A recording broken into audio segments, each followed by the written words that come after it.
ماشاءاللہ سلامت رہے آپ. حسبنا اللہ ونعم الوکیل نعم المولا ونعم النصیر. اعوذ باللہ من الشیطان الرجیم. بسم اللہ الرحمن الرحیم. الحمد للہ رب العالمین. الحمد لله الذي أحصى كل شيء عددا وجعل لكل شيء أمدا وقدر كل شيء تقديرا. ثم الصلاة والسلام على النبي الأمي العربي القرشي الهاشمي المكي المدني الأبتحي التهامي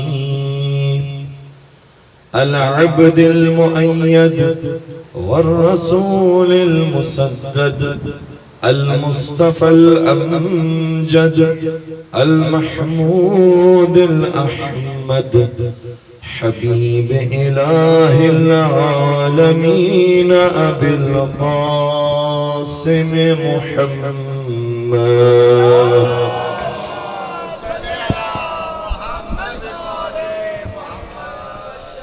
وعلى أهل بيته الطيبين الطاهرين المعصومين المظلومين الذين أذهب الله عنهم الرجس وطهرهم تطهيرا.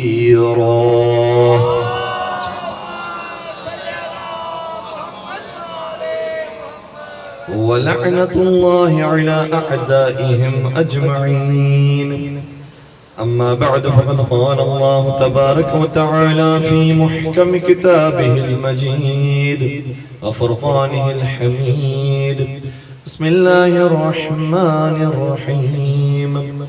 وجعلناهم أئمة يهدون بأمرنا وأوحينا إليهم فعل الخيرات وإقام الصلاة وإيتاء الزكاة وكانوا لنا عابدين. درود پڑھ دیجئے.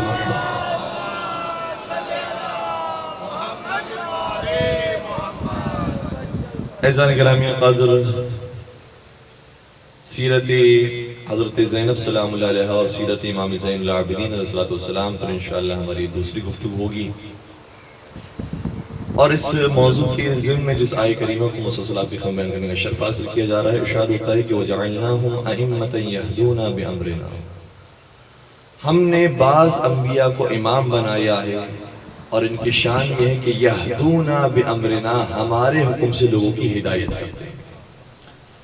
وَأَوْحَيْنَا إِلَيْهِمْ فِعْلَ الْخَيْرَاتِ وَإِقَامَ الصَّلَاةِ وَإِيتَاءَ الزَّكَاةِ. ان کی دوسری شان یہ ہے کہ جہاں یہ لوگوں کی ہدایت کرتے ہیں، خود نیکیوں پر عمل کرتے ہیں. وَإِقَامَ الصَّلَاةِ وَإِيتَاءَ الزَّكَاةِ، نماز کو قائم کرتے ہیں اور زکوٰۃ کو ادا کرتے ہیں. وَكَانُوا لَنَا عَابِدِينَ، اور یہ سب ہمارے عبادت گزار بندے ہیں. کل کی گفتگو میں بات آئی تھی کہ یزید ملعون کے اوپر لعنت بھیجنے کے بارے میں خود امام احمد بن حنبل کا نظریہ یہ ہے کہ قرآن مجید کی آیت کہتی ہے کہ جو منافق اور حکومت چھین لے اور پھر زمین میں فساد برپا کرے تو اس پر اللہ کی لعنت ہے. سوال یہ ہے کہ اگر مومنین کے پاس حکومت آئے تو وہ کیا کریں گے؟ اگر مومنین کے پاس خلافت آ جائے تو وہ کیا کریں گے؟ اس بارے میں بھی قرآن کریم کی آیت موجود ہے اور جس کا اشارہ اسی آیت کے نظر سے سلام کلام میں پیش کیا ہے. اس کے اندر بھی موجود ہے. ایک دوسری آیت آپ کی خدمت بیان کر رہا ہوں. ارشاد ہوتا ہے کہ اِن مَّكَّنَّاهُمْ فِي الْأَرْضِ الَّذِينَ اِن مَّكَّنَّاهُمْ فِي الْأَرْضِ أَقَامُوا الصَّلَاةَ وَآتُوا الزَّكَاةَ وَأَمَرُوا بِالْمَعْرُوفِ وَنَهَوْا عَنِ الْمُنكَرِ. اگر مومنین کے ہاتھوں میں حکومت آ جائے گی تو سب سے پہلا کام یہ کریں گے کہ نماز کو قائم کریں گے اور زکوٰۃ کو ادا کریں گے. یہ نماز کو قائم کرتے ہیں، زکوٰۃ ادا کرتے ہیں. وَأَمَرُوا بِالْمَعْرُوفِ، اور یہ امر بالمعروف کریں گے، لوگوں کی ہدایت کریں گے. وَنَهَوْا عَنِ الْمُنْكَرِ، اور منکرات سے روکیں گے. وَلِلَّهِ عَاقِبَةُ الْأُمُورِ، اور ہر چیز کی عاقبت اور انجام پروردگار کے ہاتھوں میں. بات آ گئی یہاں تک. ہم یزید پر تو لعنت بھیجتے ہیں چونکہ اس نے فساد برپا کیا. اب اس پر ہمیں سلام بھیجنا ہے جس نے نمازوں کو قائم کیا ہے، جس نے زکوٰۃ کو ادا کیا ہے، جس نے امر بالمعروف کیا ہے، جس نے نہیں منکر کیا ہے. اور وہ کس سے کیا ہے؟ جب کربلا جاتے ہیں ہم زیارت پڑھنے کے لیے تو جملہ کہتے ہیں اشہد انک قد اقمت الصلاۃ وآتیت الزکاۃ وامرت بالمعروف ونہیت عن المنکر حتی اطعت اللہ ورسولہ حتی اتاک الیقین، کہ اے میرے مولا آپ نے نمازوں کو قائم کیا ہے، آپ نے زکوٰۃ کو ادا کیا ہے، آپ نے امر بالمعروف کیا ہے، آپ نے نہیں. تو جنہوں نے یہ کام کیے ہوں ان کی خدمت میں سلام، اور جن ملعونوں نے زمین میں فساد برپا کیا ہوں ان کے اوپر لعنت. اور یہ الحمدللہ ہمارے ہر امام کے روزے پر جا کے تقریباً یہ جملے ہم ادا کرتے ہیں. لیکن فرق ہے حسین کی ہدایت میں باقیوں کی ہدایت. اور یہ فرق میں نے بیان نہیں کیا، خود نبی اکرم حضرت محمد مصطفیٰ صلی اللہ علیہ وسلم شرح فرماتے ہیں. جب مولا حسین کی خدمت میں تشریف لائے تو فرمائے یا زین السماوات والارض، اے وہ جو زمین و آسمان کی زینت ہے. اس موقع پر ایک صحابی موجود تھے جن کا نام ابی ابن کعب ہے. کہنے لگے کہ یا رسول اللہ کیا آپ کے علاوہ بھی کوئی زمین و آسمان کی زینت بن سکتا ہے؟ ارے یہ خاندان وہ ہے جو زمین و آسمان کی صرف زینت نہیں ہے، عابدوں کی زینت بھی ہے. اور یہ زینت نہ بنیں گے تو کون بنے گا؟ یہ تو سیدہ شباب اہل الجنہ ہے. یہ زینت نہ ہوں گے تو کون ہوں گے؟ نبی اکرم نے پھر آگے شاہ فرمایا تم جانتے نہیں ہو حسین کو، جتنا زمین والے نہیں جانتے ہیں اس سے زیادہ آسمان والے جانتے ہیں. اور پھر فرمایا کہ عرش کے گوشے پر لکھا ہے کہ ان الحسین مصباح الہدی، حسین ہدایت کا چراغ ہے. یہ لفظ کسی اور کے بارے میں نہیں آیا. حضرت آدم علیہ السلام ہدایت کرنے کے لیے آئے تھے یا نہیں آئے تھے؟ مصباح الہدی کہا گیا انہیں. حضرت نوح علیہ السلام ہدایت کرنے کے لیے آئے تھے نہیں آئے تھے؟ مصباح الہدی کہا گیا نہیں کہا گیا؟ حضرت ابراہیم علیہ السلام ہدایت کرنے کے لیے آئے تھے نہیں آئے تھے؟ انہیں مصباح الہدی کہا گیا نہیں کہا گیا؟ جتنے بھی انبیاء آئے سب ہدایت کرنے کے لیے آئے، لیکن کسی کو نہیں کہا کہ یہ مصباح الہدی ہے سوائے حسین ابن علی کے. فرق کیا ہے باقیوں میں اور حسین میں؟ فرق بہت سے ہے، بس میں ایک چھوٹا سا نقطہ اور ادرا سا نقطہ اپنی خدمت میں بیان کر رہا ہوں. حضرت آدم علیہ السلام ہدایت کرنے کے لیے آئے تھے، وہ ہادی تھے، مصباح الہدی نہیں تھے. حضرت نوح علیہ السلام ہادی تھے، مصباح الہدی نہیں تھے.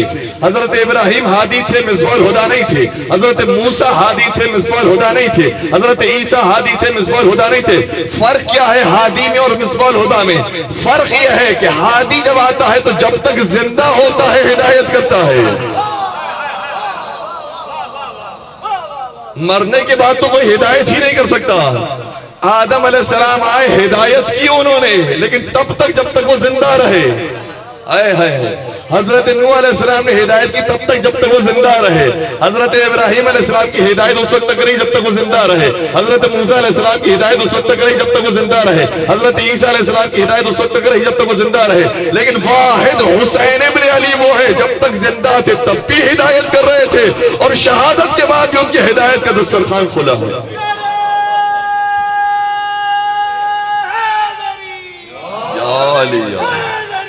یا علی. اور وہ شعر جو مرزا دبیر کا انہوں نے پڑھا اور میرا دل ٹوٹ گیا، اور یقیناً سارے مومنین کا دل آزردہ ہوا ہوگا کہ کون قائل تھا سلامی کی جنا اور بھی، تو حسین نے بتایا. اور اسی مصرے کو ایک عالم اہل سنت نے ایک نقطے میں بیان کیا. عبداللہ اولائی ان کا نام ہے، مصر سے ان کا تعلق ہے، بہت بڑے عالم دین ہیں. کہتے ہیں کہ ہر انسان کی زندگی میں 2 دن ضرور آتا ہے. ایک دن وہ ہوتا ہے جب وہ اس دنیا میں آیا ہے، دوسرا دن وہ ہوتا ہے جب وہ اس دنیا سے چلا جائے گا. ہر انسان کی زندگی میں یہ 2 دن ضرور آتے ہیں سوائے حسین ابن علی کے. کہ حسین ابن علی اس دنیا میں آئے تو ہیں لیکن پھر گئے نہیں. کہ ایسے ان کا ذکر ہوتا ہے جیسے کل کی بات ہو رہی ہے. حسین کا ذکر ایسے ہوتا ہے جیسے کل کی بات ہو رہی ہے. تو حسین اور ہے، باقی انبیاء اور ہیں.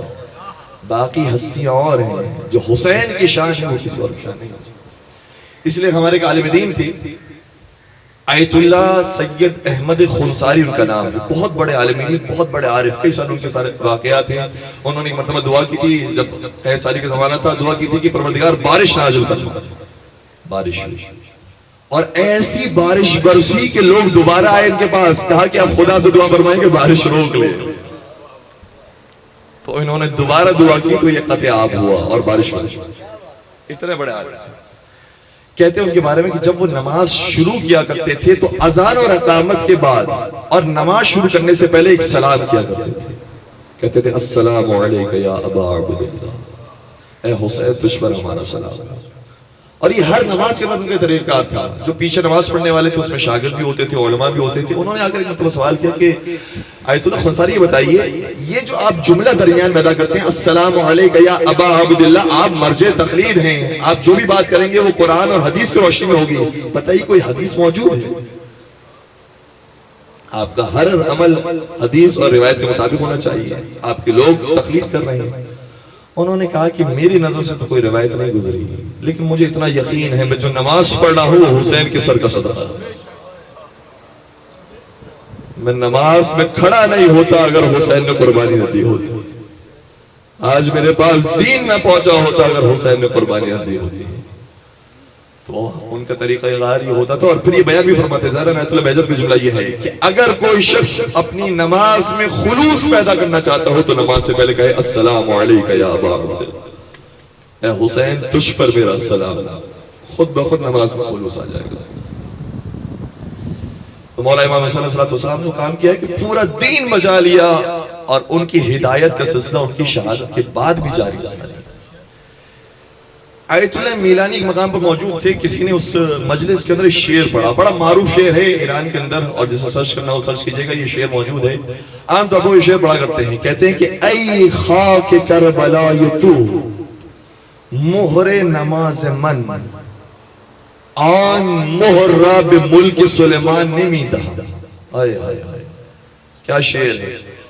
کہتے ہیں کہ اے خاک کربلا تو، اے حسین تیری خاک کا کیا کہنا ہے، تیری خاک وہ ہے جو میری نمازوں کے سجدے میں مہر بنتی ہے،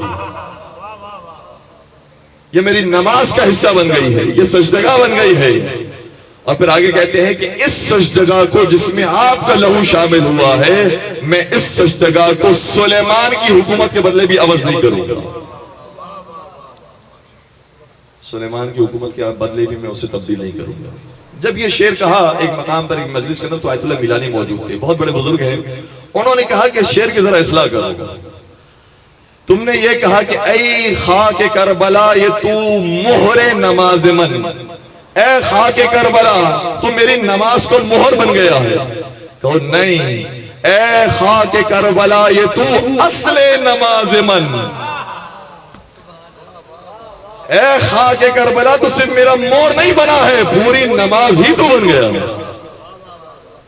اگر تو نہ ہوتا تو میں نماز کے لئے کھڑا نہ ہو سکتا، مجھے بندگی کے کرنے کا سلیقہ ہی نہیں آتا اگر حسین ابن علی نے اپنا سر نہ کٹایا۔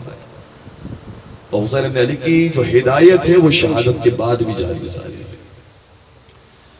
تو مولا حسین علیہ السلام کی کل کی خصوص میں ہم نے آپ کی خصوص میں عرض کیا تھا کہ 10 محرم تک مولا امام حسین اپنا خون پیش کر رہے ہیں، لیکن اسی ہدایت کی خاطر مولا سید سجاد اپنے خون کو بچا رہے ہیں۔ واضح سی بات ہے۔ یہ سوال ایک مقام پر امام زین العابدین علیہ السلام سے حج کے موقع پر کسی نے کیا، ایک بلند آواز سے ضرور پڑھ دیجئے مولا کے نام پر۔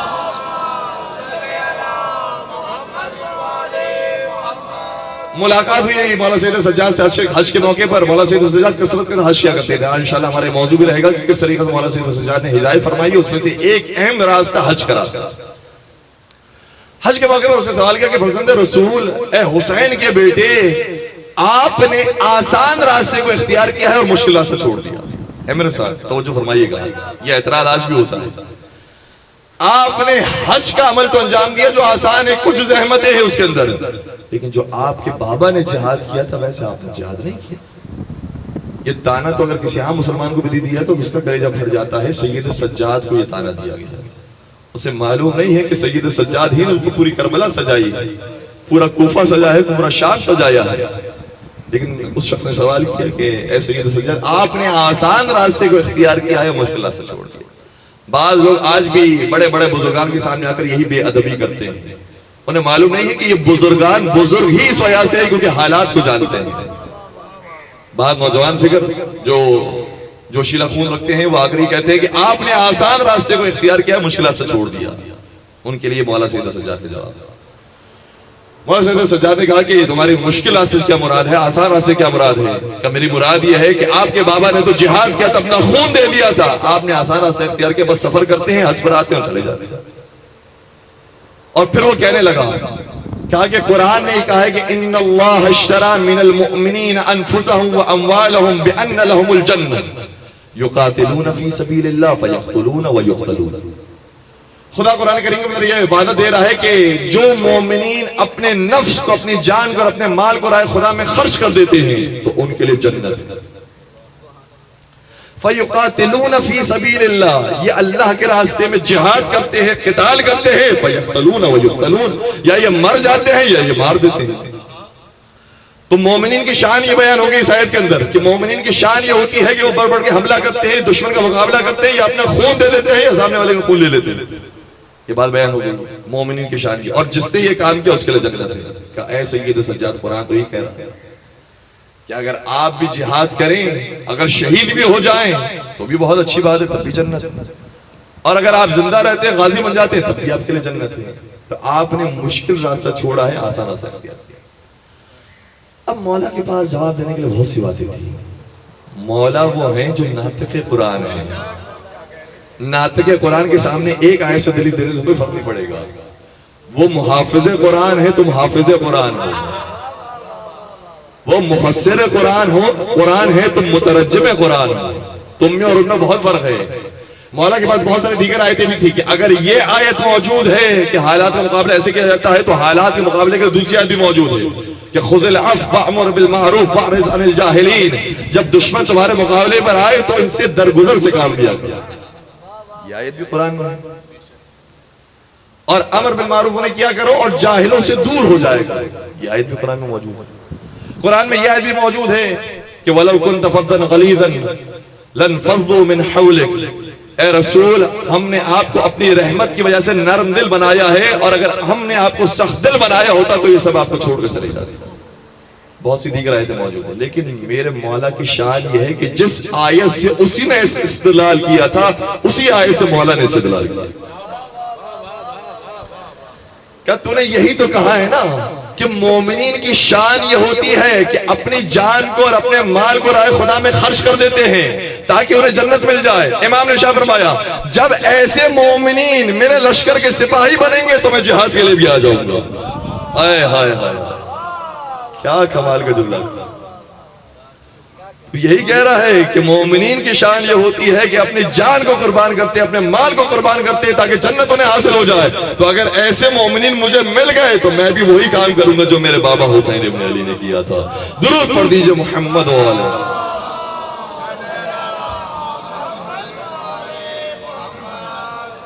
اور کسی نے مولا حسین کے لیے تو کہا تھا کہ انجام وفا کیا ہے یہ سوچا نہیں کرتے، انجام وفا کیا ہے یہ سوچا نہیں کرتے، مؤمن کبھی حالات کا شکوہ نہیں کرتے، مؤمن کبھی حالات کا شکوہ نہیں کرتے، یہ رسم سکھائی ہے حسین ابن علی نے، سر سجدے میں ہو تو تیروں کو دیکھا نہیں کرتے۔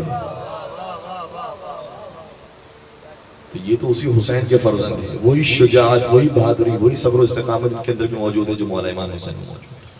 لیکن حالات کے پیش نظر اب ہدایت کا راستہ بدل گیا، ہدایت کا طریقہ بدل گیا۔ مقصد وہی ہے ہدایت، لیکن اب طریقہ ہدایت بدل گیا۔ مولانا سید سجاد نے کل کی گفتگو میں ہم نے آپ کی خدمت میں عرض کیا تھا کہ ایک طریقہ ہدایت یہ اختیار کیا، چونکہ ان کے پاس ممبر نہیں ہے، مسجد نہیں ہے، محراب نہیں ہے، ایک خطبات بیان نہیں کر سکتے ہیں، تو انہوں نے ایک راستہ یہ اختیار کیا تھا کہ غلام اور کنیزوں کو خریدتے تھے اور انہیں بیچتے تھے، وہ مبلغ بن کر جاتے تھے۔ دوسرا طریقہ یہ اختیار کیا کہ مولانا سید سجاد نے کثرت کے ساتھ حج کو انجام دیا۔ اب حج پر کوئی بھی پابندی نہیں لگا سکتا، بھئی سادہ سی عبادت ہے، اپنے شہر سے نکلتے ہیں، حج کرتے ہیں، وہاں سے واپس آ جاتے ہیں۔ لیکن انہیں نہیں معلوم کہ حسین کا بیٹا جب حج کرنے کے لیے قدم اٹھائے گا تو ہر قدم پر یزیدیوں کو حسینی بناتا جاتا ہے۔ اور یہ ہوا ہے تاریخ کے اندر 20 کم از کم 20 حج مولا نے کیے، بعض روایت کے مطابق 22 حج بھی ہیں، اور اگر پوری تحقیق کی جائے تو مولا کی امامت کے علاوہ جو امام حسن کا زمانہ ہے، امام حسین کا زمانہ ہے، ان کے ساتھ بھی حج پر گئے تھے، تقریباً مولا نے 35 حج کیے ہوں گے، لیکن کم سے کم تعداد جو روایتوں بیان ہوئی ہے 20 حج مولا نے کیے۔ اور کیا خوبصورت طریقہ ہوتا تھا مولا کا حج کرنے کا، جب مولا حج کے لیے نکلتے تھے تو جس کاروان میں شامل ہوتے تھے بتاتے نہیں تھے کہ میں کون ہوں۔ اب یہ عام شخص سمجھتے تھے ایک عبادت گزار متقی پرہیزگار ایک جوان ہے جو شوق رکھتا ہے حج کا، شوق رکھتا ہے عبادت کا، بہت شریف نیک انسان ہے، اور یہ بھی ہماری قسمہ پرسی ہے اور افسوس کا عالم ہے کہ جو شریف ہمیں مل جائے اسی کو نچوڑ دیتے ہیں۔ کتنے لوگ ایسے ہیں جو نجف سے کربلا جاتے ہیں زیارت کرنے کے لیے، ہمیں نہیں معلوم کہ جو ہمارے پیروں کی مالش کر رہے ہیں، جو پیروں کو دبا رہے ہیں، اس میں سے کتنے ولی خدا ہیں۔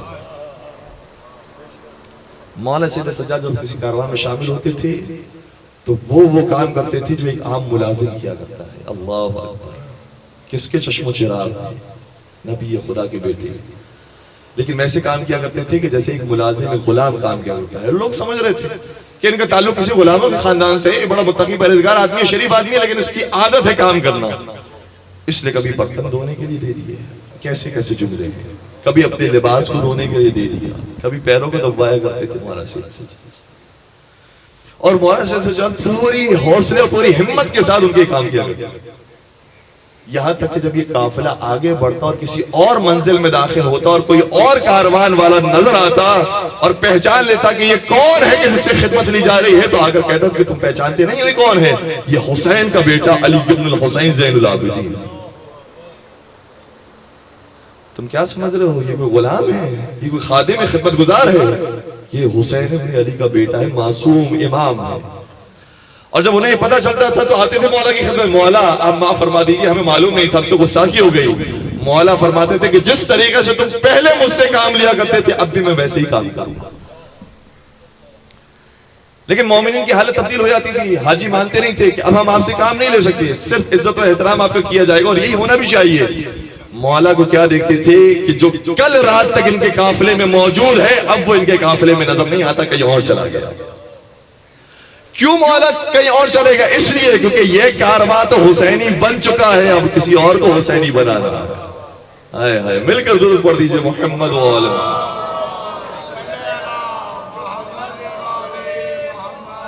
اور اس طرح سے قافلہ تبدیل کرتے کرتے حج پر پہنچا۔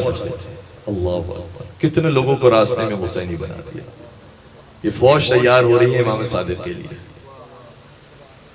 اور جب یہ مولا حج پر پہنچے ہیں تو حج پر پہنچنے کے بعد امام مالک کا جملہ یہ ہے، البتہ بعض نے کہا کہ سڑے سرکار کے بارے میں، بعض نے کہا کہ چودھری سرکار کے بارے میں، امام مالک یہ کہتے ہیں کہ ایک مرتبہ میں بھی حج پر ان کے ساتھ تھا۔ جب حج کا آغاز ہوتا ہے تو احرام سے آغاز ہوتا ہے، تلبیہ پڑھتے ہیں اور حج شروع ہو جاتا ہے۔ وہ افراد کے جنہوں نے حج کیا انہیں تو معلوم ہے، لیکن جنہوں نے حج نہیں کیا انشاءاللہ پروردگار سبھی کو حج کے ساتھ نصیب فرمائے۔ جس طریقے سے نماز کا آغاز ہوتا ہے حقیقت میں اللہ اکبر سے، آپ نے نیت کر لی ہے، لیکن ابھی اگر نیت کرنے کے بعد کوئی اور کام کرنا چاہیں، کوئی اور کام آ جائے درمیان میں تو کر سکتے ہیں۔ نیت باندھ لی تھی لیکن اللہ اکبر نہیں کہا تھا، اس لیے دوسرا کام کرنا چاہے تو کر سکتے ہیں۔ لیکن جہاں زبان پر تکبیرۃ الاحرام جاری ہو گیا بس اب نماز ہی پڑھنی ہے اور کوئی کام نہیں کر سکتے۔ تو جس طریقے سے نماز کا آغاز ہوتا ہے تکبیرۃ الاحرام سے، اسی طریقے سے حج کا آغاز ہوتا ہے تلبیہ سے۔ تلبیہ کیا ہے وہ سب کو یاد ہے، لبیک اللہم لبیک لبیک لا شریک لک لبیک ان الحمد والنعمت لک والملک لا شریک لک لبیک۔ اس جملے سے حج کا آغاز ہو جاتا ہے، احرام کا آغاز ہو جاتا ہے۔ مولا کو امام مالک نے دیکھا کہ جب لبیک پڑھنے کا وقت آیا، مولا پڑھتے ہیں لبیک اللہم لبیک اور قش گر جاتے ہیں۔ امام مالک کی خدمت میں اے سید سجاد آپ کو کیا ہو گیا؟ آپ نے تو سن کے کہا ہے لبیک اللہم لبیک، اس سے فرق کیا پڑتا ہے؟ کہ تجھے معلوم ہے میں نے کتنی بڑی گواہی دے دی، میں نے کہہ دیا لبیک اللہم لبیک، خدا میں حاضر ہوں، میں حاضر ہوں، تم مجھ سے جو کام لینا چاہتا ہے میں تیری خدمت میں حاضر ہوں، میں حاضر ہوں۔ میں نے اپنا تن و من سب کچھ تیرے حوالے کر دیا ہے۔ مجھے ڈر ہے کہ جو علام الغیوب ہے، جو لوگوں کے دلوں کے حال سے واقف ہے، کہیں اس کی طرف سے یہ آواز نہ آ جائے کہ لا لبیک ولا سعدیک، تیری حاضری کو ہم نے قبول نہیں کیا، اس لیے مجھے غش آ گیا۔ یہ مولا نے اپنے اعتبار سے کیا ہو یا نہ کیا ہو، لیکن اتنا ضرور ہے کہ یہ بھی ہدایت کا ایک طریقہ ہے۔ جب دنیا دیکھے گی کہ مولا سید سجاد الزین العابدین سید الساجدین ان کو اتنا خوف ہے پروردگار کا، تو ہمیں اور آپ کو کتنا خوف ہے۔ اور یہ وہی انداز ہے جو ان کے بابا امام حسین اور ان کے چچا امام حسن کا تھا۔ جب وہ بھی مسجد میں تشریف لاتے ہیں اور ایک بوڑھے کو دیکھتے ہیں کہ وہ غلط وضو کر رہا ہے، تو یہ نہیں کہتے کہ تو اپنے وضو کی اصلاح کر لے، ہائے ہائے، وہ کہتے ہیں کہ ہمارا وضو دیکھیے، ہم میں سے کون ایسا ہے جو صحیح وضو کرنے والا ہے۔ اور وہ خود بوڑھا متوجہ ہو جاتا ہے کہ میرا وضو غلط تھا، اب دونوں کا وضو صحیح ہے۔ مولا سید سجاد نے بھی یہ طریقہ اختیار کیا، لبیک اللہم لبیک، کہ جب غش کھاتے ہیں اپنی عبادت اپنے مقام پر، لیکن اس کی اصلاح کر رہے، دیکھ لے تیرا بھی حج ایسے ہی شروع ہوا ہے یا کسی اور طریقے سے شروع ہوا۔ درود پڑھ دیجئے گا محمد و آلہ۔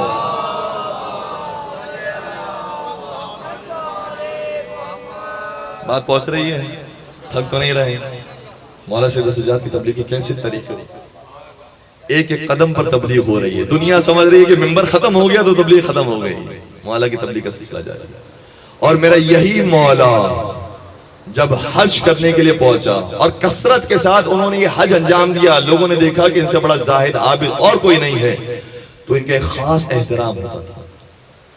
جو انہیں امام نہیں بھی مانتا ہے وہ بھی احترام کرتا ہے، یہ آل رسول ہیں، سادات رسول، ان کا خاص احترام ہوتا ہے۔ اور اس بات کی گواہی ایک بہت بڑے ظالم بادشاہ ہشام بن عبد الملک نے لی۔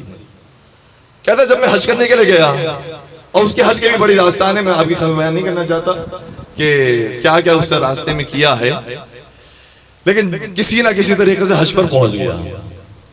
جب حج کرنے کے لیے پہنچا تو دیکھا کہ جمع غفیر جمع ہے مسلمانوں کا حج کرنے کے لیے۔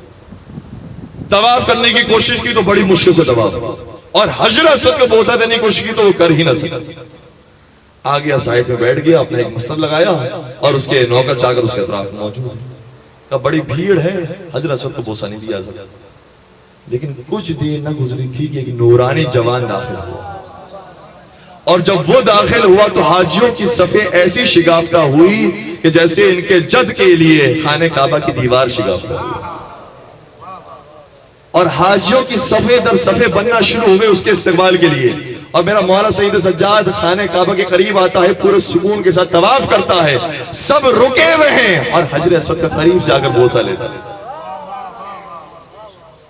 ہشام بن عبد الملک جانتا ہے کہ یہ کون ہے، انہی سے تو دشمنی تھی، جانتا ہے کہ یہ کون ہے، لیکن کہتا ہے کہ یہ کون ہے جس کا اتنا احترام؟ ارے اس کی کیا حیثیت، نعوذ باللہ، اس کی کیا حیثیت ہے؟ میں جو حاکم وقت ہوں، میرے لیے کوئی نہیں رکتا، میرے لیے مجھے کسی نے حضرت اسود کو بوسہ نہیں دینے دیا، یہ کون ہے جوان جو مجھ سے کم عمر ہے اور اس کے احترام کے لیے سارے حاجی رک گئے، یہ ہے کون؟ جیسی اس نے تجاہل عارفانہ سے سوال کیا، جانتا تھا کہ کون ہے، لیکن پھر بھی کہا کہ مجھے نہیں معلوم یہ کون ہے، تو اس موقع پر فرزدق شاعر موجود تھا۔ اس نے کہا تو نہیں جانتا یہ کون ہے تو میں بتاتا ہوں یہ کون۔ اور یہ فرزدق شاعر کے بڑے کمالات ہیں۔ یہ فرزدق شاعر وہ ہے کہ جب چھوٹے تھے، بچپنے میں تھے، تقریباً 15-20 سال کے تھے، اس وقت ان کے بابا علی مرتضیٰ کی خدمت میں لے کر آئے تھے اور کہا تھا کہ میں اپنے بیٹے کو شاعر بنانا چاہتا ہوں، یہ بڑا شاعر بنے گا۔ امام نے فرمایا تھا کہ اس کے شاعری کے ساتھ ساتھ حافظ قرآن بھی بناؤ، یہ حافظ قرآن بھی بنے، شاعر اہل بیت بھی بنے۔ اور ایسے موقع پر جب کھڑے تھے، جس سے سوال کیا کہ پتا کون ہے یہ، میں تو نہیں جانتا، دنیا تو نہیں جانتی کہ یہ کون ہے، اس موقع پر فرزدق نے بتایا میں بتاتا ہوں کہ یہ کون ہے۔ اور 48 مصروں کا ایک نظم کئی ہے جو مولا کی شان میں مدح سرائی کی ہے، اس میں سے صرف 4 مصرات کی خدمت ہدیہ کر لیں۔ پہلے 4 مصرے یہ ہیں، کہتے ہیں کہ تو نہیں جانتا یہ کون ہے، ھذا الذی تعرف البطحاء وطأتہ والحل يعرفه والبيت والحرم، ھذا ابن خیر عباد اللہ کلہم، ھذا التقی النقی الطاہر العلم۔ تو نہیں جانتا ہوگا یہ کون ہے، لیکن مکے کا چپا چپا جانتا ہے کہ یہ کون ہے۔ تو نہیں جانتا ہوگا یہ کون ہے، لیکن خانہ کعبہ جانتا ہے کہ یہ کون ہے۔ تو نہیں جانتا ہوگا کہ یہ کون ہے، لیکن ہل اور حرم جانتے ہیں کہ یہ کون ہے۔ یہ وہی ہے جو بہترین مخلوق خدا کا فرزند ہے، یہ وہی ہے جو تقی بھی ہے، نقی بھی ہے، طاہر بھی ہے، علم بھی ہے۔ اس سے زیادہ کوئی پاک و پاکیزہ نہیں ہے۔ اور مدح سرائی کرنے لگی، اس میں سے ایک شعر اور بھی تھا، بڑا خوبصورت شعر ہے، کہتے یہ وہی ہے کہ جس نے اپنی پوری زندگی میں کبھی کسی کو لا نہیں کہا۔ آئے ہائے ہائے، بڑا گہرا جملہ ہے، کہتے ما قال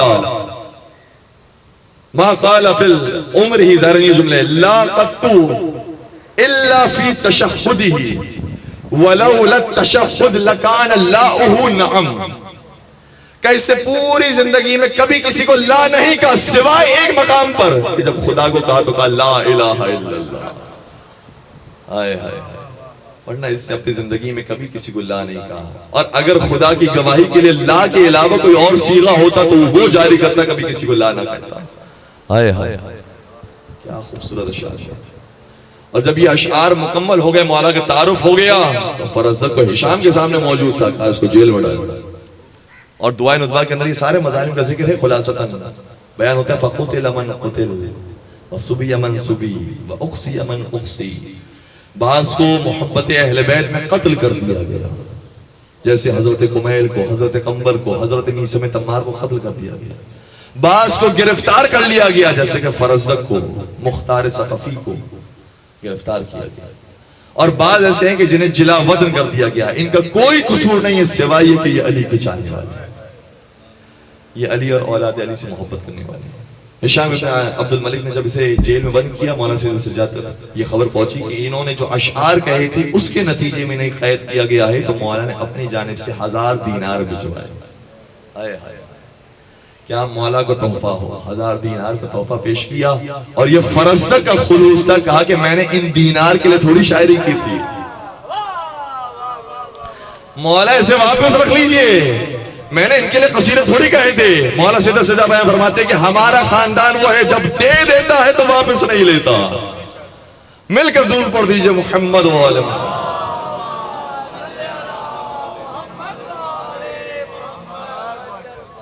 بات پہنچ رہی ہے آپ تک؟ مولا سید سجاد اس طریقے سے اپنے عاشقوں کو، اپنے شعراء کو، اپنے مرثیہ خانوں کے اوپر خاص نظر کرم فرماتے ہیں. اور یہ اہل بیت کا گھرانہ ہے، جب دے دیتے ہیں تو واپس نہیں لیتے. اور یہ وہی شان ہے جو مولا متقیان کے اندر موجود تھی. شرح نہج البلاغہ کے اندر ابن ابی الحدیث موزنزلی اس واقعے کو لکھتا ہے، کہتا ہے کہ جب جنگ جمل ہو چکی تو جناب زبیر کا بیٹا عبداللہ بن زبیر علی کی خدمت میں آیا اور کہنے لگے کہ اے علی، میں نے اپنے بابا کے وصیت نامے کو پڑھا اور اس وصیت نامے میں لکھا تھا کہ فلاں فلاں فلاں سے میرے بابا سے کسی نے قرض لیا تھا، اس قرض کو واپس لوٹانا ہے. اس میں آپ کا نام بھی شامل ہے. آپ نے قرض لیا تھا، آپ میرے بابا کو واپس لوٹائے. بابا موجود نہیں ہے، میں ان کا وارث ہوں، مجھے واپس لوٹائے. توجہ ہے یا نہیں؟ کس نے کس سے لیا قرض؟ علی مرتضیٰ نے جناب زبیر سے قرض لیا. کتنے دینار کا؟ 1000 دینار. اس نے کہا کہ یہ وصیت نامہ تھا میرے بابا کا، اس لیے میں آپ سے اگر آپ کے پاس گنجائش ہو تو مجھے عطا فرما دیجیے. مولا نے کہا جاؤ لے کر آؤ، اس کے لیے 1000 دینار اور اسے دے دو. یہ جب لے کے چلا گیا تو کچھ دنوں کے بعد دوبارہ علی کی خدمت میں آیا اور پہلے تو خالی ہاتھ آیا تھا، اب 2 تھیلیاں لے کر آیا. کہنے لگا کہ اے علی، میں نے دوبارہ اپنے بابا کا وصیت نامہ پڑھا تو مجھے سمجھ میں آیا کہ آپ نے میرے بابا سے قرض نہیں لیا تھا، میرے بابا نے آپ سے قرض لیا تھا.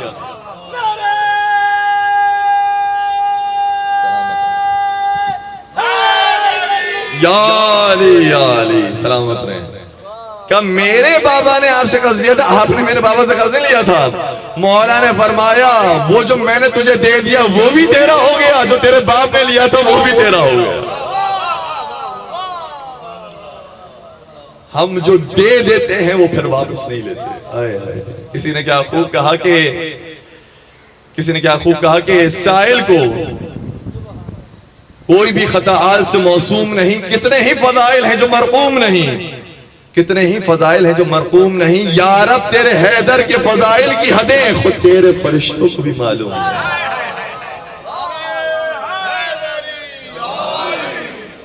سلامت رہیں.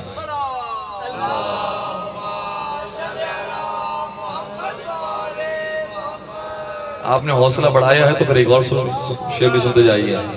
کسی نے کیا خوب کہا تھا کہ سخی وہی ہے جو سائل سے رد و قدر نہ کرے سوال کوئی تو اس کو رد نہ کرے. میں تیرا اعتراض کیسے مان لوں وائل، علی علی ہی نہیں اگر مدد نہ کرے.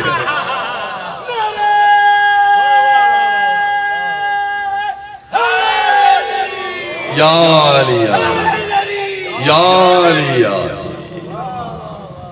تو یہ ان کی آواز ذات کی بھی شان تھی، جب دے دیتے تھے تو واپس نہیں لیتے تھے. یہی سید سجاد کی شان ہے.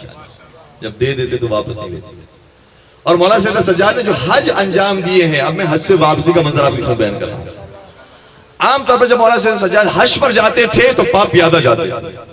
اچھا وہ لوگ جنہیں یہ اعتراض ہے کہ ہم نجف سے کربلا پاپ پیادہ کیوں جاتے ہیں، یہ کس کی سنت ہے؟ تو یہ سنت ہے سید سجاد.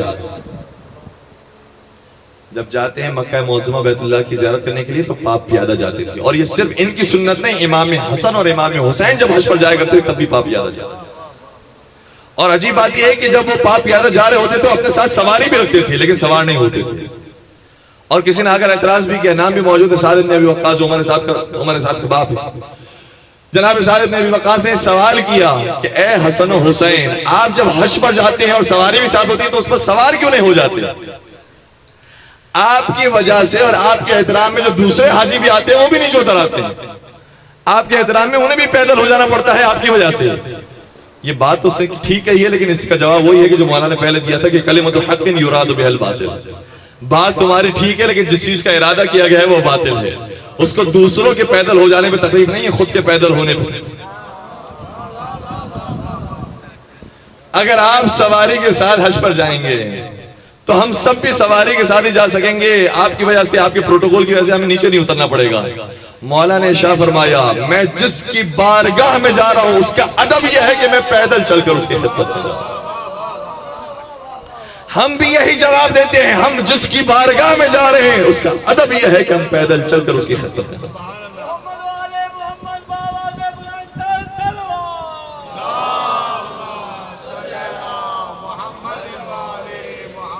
اور اگر آپ بیدار ہیں تو چند ایک وجوہات علماء کرام نے بیان کی ہے. اور علامہ امینی کے ذہن میں یہ سوال تھا اور خواب میں اس کا جواب انہیں نصیب ہوا. یہ سوال تھا جب انہوں نے روایت پڑھی کہ ان کے ساتھ سواری ہوا کرتی تھی لیکن سوار نہیں ہوتے تھے، تو ان کے ذہن میں تھا کہ منطقی بات تو یہ ہے کہ جب سواری موجود ہے سوار ہو جانا چاہیے، یا پھر سواری ہی ساتھ نہ رکھے ویسے ہی پیدل چلے جائیں تاکہ اس کا نقصان نہ ہو. یہ ذہن میں ان کے سوال موجود تھا کہ خواب میں کیا دیکھا کہ وہی حج کا منظر ہے اور خود بخود جوابات دے رہے ہیں. کہا کہ اس لیے مولا سواری اپنے ساتھ رکھا کرتے تھے تاکہ لوگ یہ نہ سمجھے کہ پیدل اس لیے ہیں کیونکہ سواری نہیں ہے. ہائے ہائے ہائے، اگر سواری ہی نہ ہوگی تو لوگ سمجھیں گے ایسے ہی سواری نہیں ہے اس لیے پیدل جا رہے ہیں. کہہ رہے ہیں سواری ہمارے پاس موجود ہے، ہمارے پاس قدرت ہے، لیکن ہم بتانا چاہتے ہیں ادب کا تقاضا یہ ہے کہ پیدل جائے. دوسرے ان کے ذہن میں جواب آیا اور جواب خود دے رہے تھے. تو دوسرا جواب یہ بھی ہو سکتا ہے کہ جب سواری اپنے ساتھ لے کر جاتے تھے تو اپنے لیے تو استعمال نہیں کر سکتے تھے، لیکن جو راستے میں کوئی بولا بٹکا نظر آ جائے تو اس کے حوالے سواری کر دے کہ جاؤ تمہارا سفر آسان ہو جائے. تو مولا نے اس لیے سواری اپنے ساتھ رکھی تاکہ اس حج کی اہمیت کو بیان کیا جائے اور بتایا جائے کہ یہ کام بھی مستحبات میں شامل ہے، یہ بھی آداب کے نشان ہے. اور وہ لوگ جنہیں تکلیف ہوتی ہے کہ یہ اپنے سینے پر ماتم کیوں کرتے ہیں، سینہ ان کا ہوگا ہاتھ ہمارا ہوگا، اس طرح کے خرافات سننے کو مل رہے ہیں کہ اگر انہیں ماتم کرنے کا بڑا شوق ہے تو ہاتھ ہمارا ہوگا، سینہ ان کا ہوگا، پیٹھ ان کی ہو گئی اور ہاتھ ہمارا ہوگا. تو کیا تم امام حسن اور امام حسین کو بھی یہ جواب دو گے کہ اگر ان کے پیروں میں چھالے ہو جاتے ہیں، ان کے پیروں میں زخم ہو جاتے ہیں اور یہ اس طریقے سے ادب کرتے ہوئے پیش ہوتے ہیں، تو کیا تم بھی انہیں جواب دو گے کہ پیر مبارک ان کا ہوگا اور ہاتھ ہمارا ہوگا؟ اللہ. اور یہ طریقہ تو وہ ہے جو قرآن میں حضرت یعقوب علیہ السلام نے اختیار کیا. اتنا روئے اپنے بیٹے یوسف کے غم میں کہ آنکھیں چلے گئی، بینائی چلے گئی. تو کیا حضرت یعقوب کو بھی تم یہی کہو گے کہ تمہاری آنکھوں نعوذ باللہ اور ہمارا ہاتھ ہو؟ ذرا سا قرآن اور حدیث کو دیکھو. یہ صرف یعقوب روئے ہیں تو یوسف کی عقیدت میں توجہ رکھیے گا، زندہ بھی تھا. حضرت یعقوب علیہ السلام روئے ہیں، توجہ فرمائیے گا. حضرت یعقوب علیہ السلام روئے ہیں پوری توجہ کے ساتھ، تو صرف یوسف علیہ السلام کی عقیدت میں. حضرت امام حسن امام حسین نے جو حج کیا باپ یاد ہے وہ صرف خدا سے محبت کرتے ہوئے. تو جس سے عقیدت اور محبت ہوتی ہے وہ اپنے آپ کو چوٹ پہنچاتا ہے تاکہ ادب کا اظہار کر سکے. اگر تمہیں بھی عقیدت ہوتی تو تم بھی ماتم ضرور کرتے. درود پڑھ دیجئے محمد و آل محمد.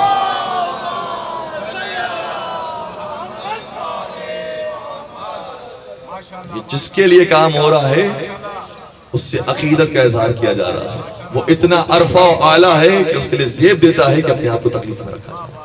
یہ نبیوں کی سنت ہے، یہ اماموں کی سنت ہے. مولا سید سجاد بھی اسی طریقے سے پاک پیادہ جایا کرتے تھے اکثر حجوں کے اندر، اور جب واپس آیا کرتے تھے تو بعض روایتیں کہتی ہیں کہ پھر اونٹ پر سوار ہوا کرتے تھے، اور بعض روایتیں کہتی ہیں کہ جاتے وقت بھی اونٹ پر سوار ہوا کرتے تھے. چونکہ دونوں ہی یہ چیزیں ہیں کہ جو بہرحال جائز ہیں، انسان دونوں چیزوں کو اختیار کر سکتا ہے. اگر ایک ہی روش پیش کر دی جاتی تو لوگ یہ نہ سمجھتے کہ صرف پیدل ہی حج صحیح ہوتا ہے، سواری کے ساتھ صحیح نہیں ہوتا. جب سوار ہوا کرتے تھے تو ایک عجیب کام انجام دیا کرتے تھے کہ کبھی بھی اپنی سواری کو تازیانہ نہیں مارتے تھے. اور اس کی گواہی سارے حاجیوں نے، سارے مسلمانوں نے دی ہے کہ جب سید سجاد جس اونٹ پر سوار ہوتے تھے، وہ اونٹ کتنا ہی سرکشی کیوں نہ کرے، کتنا ہی تکلیف کیوں نہ پہنچائے، کبھی وہ سست ہو جائے، کبھی وہ بے راہی کی طرف چلا جائے، لیکن سید سجاد کبھی اسے تازیانہ نہیں مانتے. اور جب کسی نے سوال کیا کہ آقا سید سجاد یہ تو جانور ہے، جانور کو مارنا اور بالخصوص ان کاموں کے لیے مارنا وہ تو جائز ہے تاکہ وہ صحیح راستے پہ رہے، تیز رفتاری کے ساتھ جائے. مولا نے کیا عجیب جملہ ارشاد فرمایا، یہ ہم سب کو بیدار کیا ہے. فرمایا کہ لولا القصاص لفعلت، اگر قیامت کے میدان میں جانور کو لگنے والے تازیانے کا بھی قصاص نہ ہوتا تو پھر میں کرتا. کس کو لگنے والے تازیانے؟ جانور کو لگنے والے تازیانے کا بھی قصاص. قرآن کریم کہتے ہیں فَمَن يَعْمَلْ مِثْقَالَ ذَرَّةٍ خَيْرًا يَرَهُ وَمَن يَعْمَلْ مِثْقَالَ ذَرَّةٍ شَرًّا يَرَهُ. جو شخص ذرہ برابر بھی نیک انجام دے گا اسے اس کا ثواب ملے گا، اور جو ذرہ برابر بھی برائی کرے گا وہ برائی بھی اسے دکھائی جائے گی. اور یہ وہی نصیحت ہے کہ جو جناب لقمان نے بھی اپنے بیٹے کو کی تھی. فرمایا تھا کہ یا بنی انہا ان تک مثقال حبۃ من خردل فتکن فی الصخرۃ او فی السماوات او فی الارض یأتی بها اللہ. فرمایا تھا کہ اے میرے بیٹے یاد رکھنا، میں تمہیں نصیحت کر کے جا رہا ہوں. جناب لقمان حکیم کہ جن کا ذکر قرآن کریم میں آیا پورا سورہ موجود ہے، اور جن آیتوں کی تلاوت کا شرف حاصل کیا ہے وہ سورہ لقمان کی آیت نمبر 16 ہے. 16 اور اس کے بعد اب 18 تک آپ دیکھیے گا کہ کیا خوبصورت حدیث ہے، کیا خوبصورت نصیحتیں ہیں.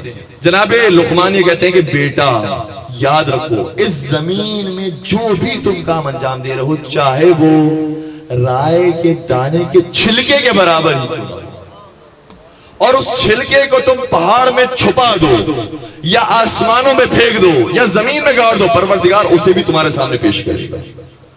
یاد رکھنا ایک ایک چیز کا حساب ہوتا ہے. جب جانور کو لگنے والے تازیانے کا حساب و کتاب ہے تو انسان کو اگر کوئی تکلیف پہنچائے اس کا اسے کیسے جواب دینا ہوگا. لیکن مظلومیت تو یہ ہے کہ جس نے جانور کو بھی کبھی تازیانہ نہ مارا ہو اسے کربلا سے شام تک تازیانوں پر تازیانے لگائے.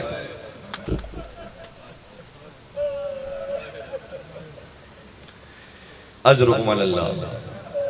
روایت کو میں مکمل کر دوں. یہ اونٹ جو اس طریقے سے سفر پر جاتا تھا آتا تھا کبھی تازیانہ نہیں کھایا تھا. جب مولا سید سجاد کی شہادت ہو گئی تو امام باقر فرماتے ہیں یہ اونٹ ان کی قبر پر آیا، جنت البقیع پہنچا، ان کی قبر پر آیا اور ان کی قبر کا طواف کرتا جاتا تھا، اپنے سر کو مارتا جاتا تھا.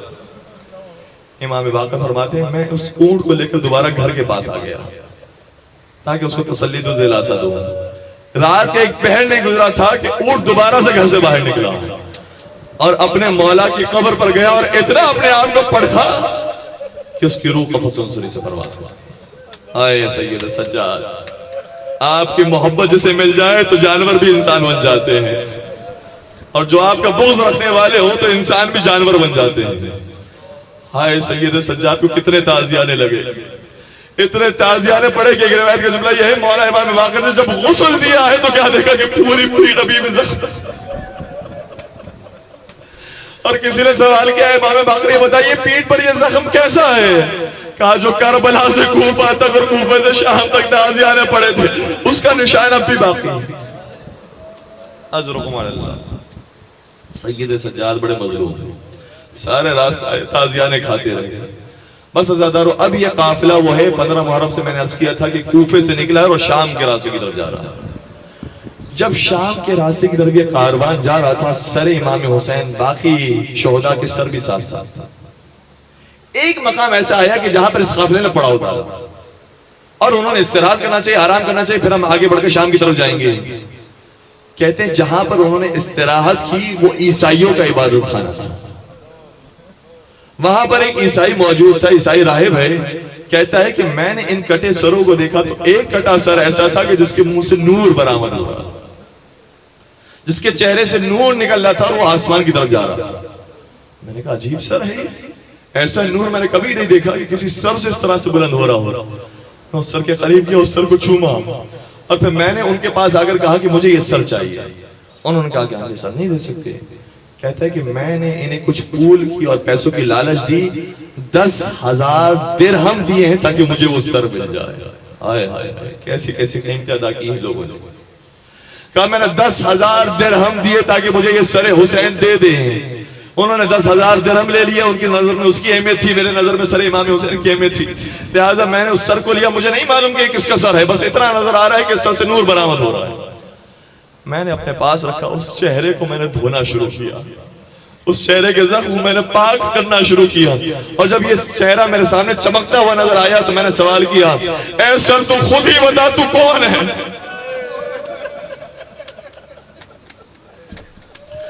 سر سے کوئی آواز نہیں آئی. کہنے لگا میں حضرت عیسیٰ کو واسطہ قرار دیتا ہوں خدا کے لیے, اور قسم دیتا ہوں حضرت عیسیٰ کی, بتا کہ تو کون ہے. جب قسم دی اور واسطہ آ گیا تو اس کٹے ہوئے سر سے آواز آئی, انا ابن محمد المصطفیٰ, انا ابن علی المرتضی, انا ابن فاطمہ الزہرا, انا المقتول بکربلا, انا العطشان, انا الشہید. میں محمد مصطفیٰ کا بیٹا ہوں, میں علی مرتضی کا بیٹا ہوں, میں فاطمہ زہرا کا بیٹا ہوں, میں وہی ہوں کہ جس کو کربلا میں 3 دن کا بھوکا پیاسا مار دیا گیا, مجھے شہید کیا گیا, میں وہی ہوں. جب جیسے یہ تعارف سنا, ایک مرتبہ اپنے سر کو امام حسین کے سر پر رکھا اور اپنے سر کو اس طریقے سے امام حسین کے سر پر رکھا, کہنے لگا, اور یہ جملہ ہم سب کا جملہ ہونا چاہیے, جب کربلا جائے روزے امام حسین پر, جب کسی جگہ پر جا کر زیارت پڑھے, کسی علم پر پہنچے تو سر پر سر رکھ کر یہ کہا کرے, اس جگہ پر اپنے سر کو یہ رکھ کر کہا کرے کہ مولا میں یہ سر اس وقت تک نہیں اٹھاؤں گا جب تک آپ قیامت کے میدان میں میری شفاعت کی ذمہ داری نہیں لیتے. کہ اس شرط پر میں یہ سر اٹھاؤں گا آقا جب آپ میری شفاعت کی ذمہ داری لے لیں. پھر یہ کٹا سر بولا, کہا کہ میں تیری شفاعت ضرور کروں گا اگر تم میرے نانا کے دین پر آ جائے. بس یہ کہتا ہے, اشہد ان لا الہ الا اللہ واشہد ان محمد رسول اللہ, اور اس کا دیسا سے آواز آتی ہے, میں تیرا شفیع بن جاؤں گا. مولا ہم مجلسوں کے اندر آتے ہیں, مولا ہم علم کا بوسہ دیتے ہیں, ہم زیارتوں کا بوسہ دیتے ہیں, ہماری نیت بھی یہی ہوتی ہے کہ مولا جو ہم نے چوما ہے اس کے بعد قیامت کے میدان میں ہماری شفاعت کرتے ہیں. اجرکم علی اللہ. بس ازادارو, اس منزل سے پھر یہ قافلہ آگے بڑھا. وہ عیسائی مسلمان ہو گئے, لیکن یہ مسلمان ایسے تھے جو اس کام کے بعد کافر ہو چکے تھے, اور جو 10,000 درہم ملے تھے وہ کوڑیوں میں تبدیل ہو گئے, اس کی کوئی قیمت نہیں بچی. یہ جب قافلہ آگے بڑھا, شام میں جب داخل ہوا تو شام کا منظر بڑا عجیب. میں نے آپ کی خدمت میں کل بھی عرض کیا تھا کہ کوفے میں جب تھے تو کھجوریں پھینکی جاتی تھی, جب شام میں آئے تو پتھر مارے جاتے تھے. جب کوفے میں تھے تو رونے والے پھر بھی موجود تھے, لیکن جب شام میں آئے تو کہہ لگانے والے موجود تھے. جب کوفے میں تھے تو پھر بھی کوئی کہتا تھا کہ یہ خاندان رسول ہے, جب شام میں پہنچے تو سب کہتے تھے یہ باغی اور خارجی ہے. بس ازادارو, اس منزل سے قافلہ آگے بڑھا اور دربار یزید ملعون میں داخل ہوا. آئے آئے آئے. اب یہاں پر تو مصائب معراج پر پہنچ گئے, سنیں گے پھر کیا قیامت ٹوٹی ہے. یزید کے جب دربار میں پہنچے تو بہت سے وزراء, بہت سے سفراء موجود تھے. ان میں سے ایک ملعون کھڑا ہوا اور کہنے لگا کہ ان بیبیوں کے قافلے میں جو سب سے چھوٹی بچی ہے وہ مجھے اچھی لگتی ہے, وہ میں کنیزی میں لینا چاہتا ہوں. حضرکم اللہ. یہ روایت دے کر میں آپ کی خدمت بیان کر رہا ہوں. فاطمہ بنت الحسین نام بیان کیا گیا, کہا کہ میں اس بچی کو کنیزی میں لینا چاہتا ہوں. ایسے موقع پر کوئی آگے نہیں بڑھا سوائے زینب کبریٰ کے. علی کی بڑی بیٹی آگے بڑھی اور کہنے لگی, اے شخص اگر تم مسلمان ہیں تو اس بچی کو اپنی کنیزی میں نہیں لے سکتا. کہنے لگا کہ میرے اسلام کا اس بچی کے کنیزی سے تعلق کیا ہے, یہ تو اسیر اور قیدی بنائی گئی ہے, اگر میں کنیزی میں لینا چاہتا ہوں تو اس میں مذائقہ کیا ہے. علی کی بڑی بیٹی نے کہا, اگر تم مسلمان ہے تو جس کا کلمہ پڑھتا ہے یہ اسی کی بیٹی ہے.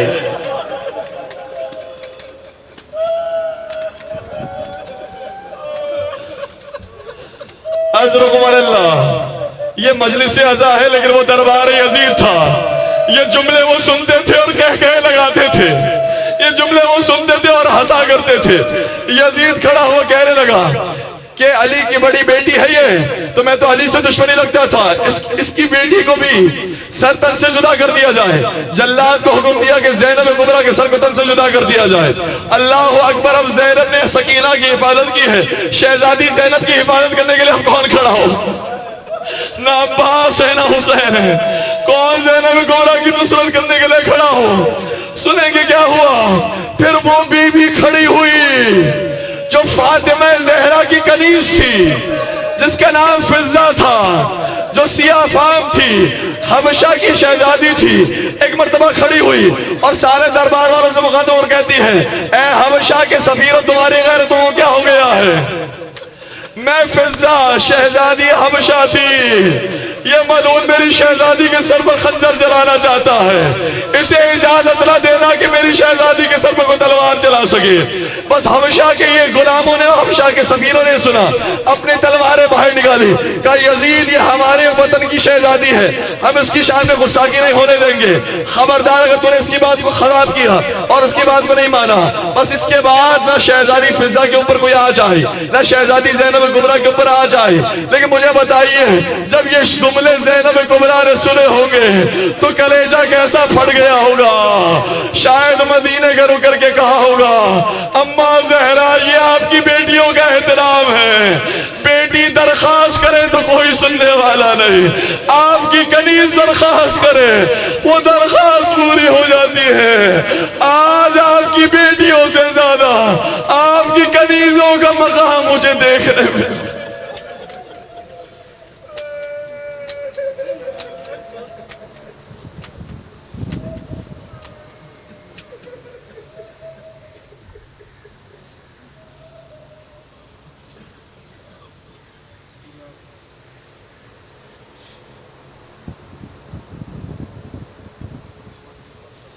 التماس دعا محتاج الا ولعنت الله على القوم الظالمين وسيعلم الذين ظلموا اي منقلب ينقلبون۔ پروردگارا ان بہتے ہوئے آنسو کا واسطہ روح والے سید کائنات میں جگہ عنایت فرما، ان آنسو کے صدقے میں ہمارے اس قلی سے توسل کو اپنی بارگاہ میں قبول فرما، ان آنسو کے صدقے میں ہمارے گناہ کبیرہ و صغیرہ کی مغفرت فرما، ہمارے مرحومین کی مغفرت فرما، ان مرحومین کو شہدائے کربلا کے ساتھ محشور فرما، ہم سب کو زیارت کربلا معلی نصیب فرما، شام کے مقدس مقامات کی زیارت نصیب فرما، چاردہ معصومین کی زیارت عطا فرما، حج و عمرے کی سعادت عطا فرما۔